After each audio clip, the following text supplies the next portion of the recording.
So it's Severe Weather Preparedness Week here in Canada, and we just wanted to make a quick video on Canadian Weather Live to talk about what you should have in your household when severe weather does come, whether it be severe thunderstorms with strong winds or tornado warnings, anything like that. But you should have a bunch of items that can lead you through an extended period of time, which is a first aid kit. First aid kits are the most important thing that you can possibly have when severe weather comes, whether you have it in your basement, in your vehicle, wherever. If you need this, you should have it when severe weather does come. And one other thing you should also have is batteries, so you can use flashlights like this, or you got a hand crank flashlight and radio so you can listen to severe weather on the radio as well. And you need to have light when the power goes out, and a first aid kit obviously for when if anything happens in your household when severe weather hits. Also, definitely a good idea, and must have water. So statistically, you want about 4 liters of water per person per day. This represents about 6 liters, so it's a smaller case. So this is about a day and a half for one person. So you obviously want to make sure that whatever number of people there are in your household, you have at least 4 liters per day for those individuals. Obviously, emergency lantern that runs on batteries, also a good thing for keeping things going, when there's no power and the darkness hits. So this definitely will help you out in that case. Speaking of power, this is a battery bank. So a rechargeable battery bank that you can use to charge devices like cell phones, obviously to communicate, or you can charge flashlights if they start to run low. So definitely have a battery bank available that's fully charged. You always need to check it. Press the button. It'll show you how many, how much power is in the battery bank. Don't forget cables, wires for charging your devices, whether it's an iPhone, whether it's Android. Have them both available. That way you're good to go. Another thing that you can have is gloves. You can never have enough gloves. That is for if you have trees down on your property that you need to move out of the way. You don't want to get splinters. You don't want to cut yourself on anything that's maybe sharp that's around your property after a big wind event or a tornado even. And gloves are so you don't cut yourself. That keeps your hands safe, so you don't have to go to any hospital or anything to get stitches for anything like that. Also we've got candles. So candles, obviously they keep your place smelling good when the power is out anyway, but they do also provide light just like that lamp would. And you want to keep your house smelling good, so if anything goes bad, you got some smell in your place. Yeah, not only that, it's a good backup if the batteries all die on your rechargeable devices, whether it's a flashlight. Yeah.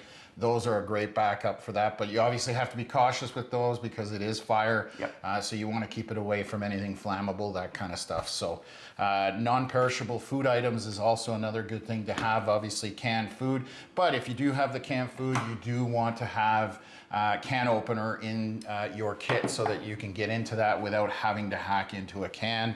There's also, meal kits that come in.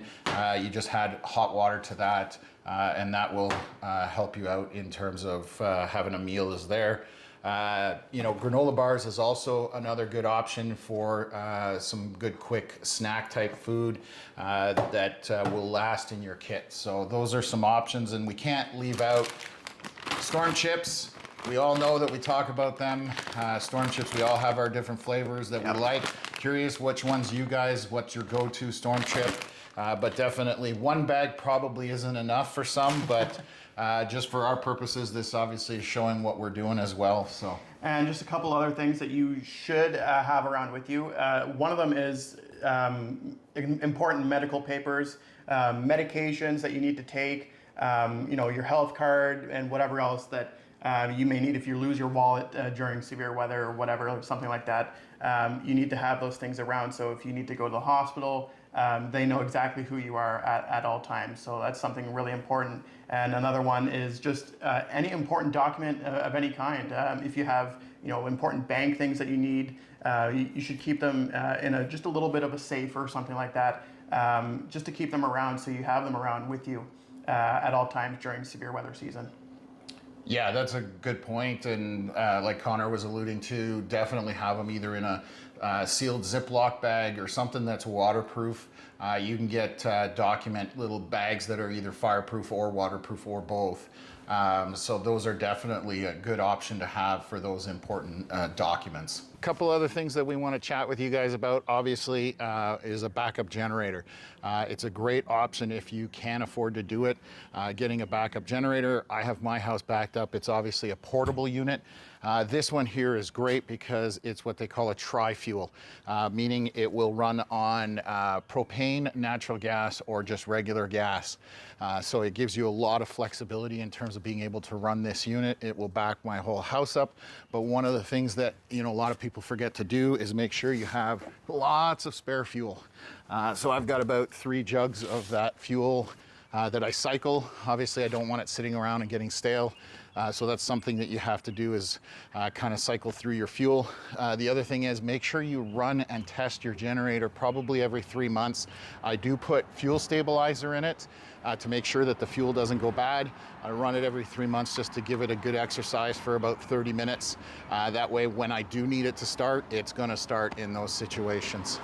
Another thing you may want to consider is having a battery backup for your sump pump. When the power goes out, you don't want your house to flood, whether it be your basement or if you're a single level house, you don't want your house to flood either. And you just really want to have a battery backup if you can.